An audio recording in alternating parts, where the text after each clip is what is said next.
உலகிலேயே மிகப்பெரிய அன்னதான கூடம் இது. இந்த தலத்தை இறைவனின் இருப்பிடம் அப்படின்னு சொல்லுவாங்க. இப்படி சொல்லுவதற்கு 100% இந்த இடம் பொருத்தமாக இருக்கும். ஏன் அப்படின்னா இங்கு 24 மணி நேரமும் உணவு கிடைக்கிறது. இது ஒரு அற்புதமான தலம். 1,00,000 மக்கள் தினமும் உணவு சாப்பிட்றாங்க. மிக சுவையான அளவில் உணவு, டிஃபன், டீ அனைத்துமே கிடைக்கிறது. இங்கு 500 கிலோவுக்கு அதிக அளவில் கோதுமையும் 1400 கிலோவுக்கு அதிக அளவில் அரிசியும் 700 லிட்டர் பாலும் கொண்டு தினமும் உணவு தயாரிக்கிறாங்க. இது எங்கே அப்படின்னு பார்த்தீங்கன்னா பஞ்சாப் மாநிலத்தில் இருக்கக்கூடிய பொற்கோவில் சொல்லுவாங்க இல்லையா, அங்கே இருக்கக்கூடிய லங்கர் உணவு மண்டபம் தான் இது. லங்கர் உணவு சேவை அப்படின்னு சொல்லுவாங்க.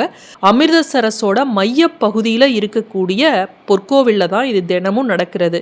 இந்த பொற்கோவிலில் தன்னார்வ தொண்டு செய்யக்கூடிய மக்கள் அதிகம். அவங்க உற்சாகமாக பாத்திரம் கழுவுறது, உணவு சமைக்கிறது, உணவு பரிமாறுவது இப்படின்னு அவங்க அப்படி சுறுசுறுப்பாக செய்யக்கூடிய காட்சியை பார்க்கறதுக்கே கண்கொள்ளாத காட்சியாக இருக்கும். இந்த அமிர்தசரஸ் பொற்கோவில் ஏரிக்கு நடுவில் இருக்குது. இந்த ஏரியில் நம்ம காலை கழுவிட்டு அதற்கு பிறகு இந்த அமிர்தசரஸ் கோவிலில் பளிங்கு கற்களில் நம்ம நடக்கும்போதே மெய் சிலிர்க்கக்கூடிய உணர்வு நமக்கு தரும்.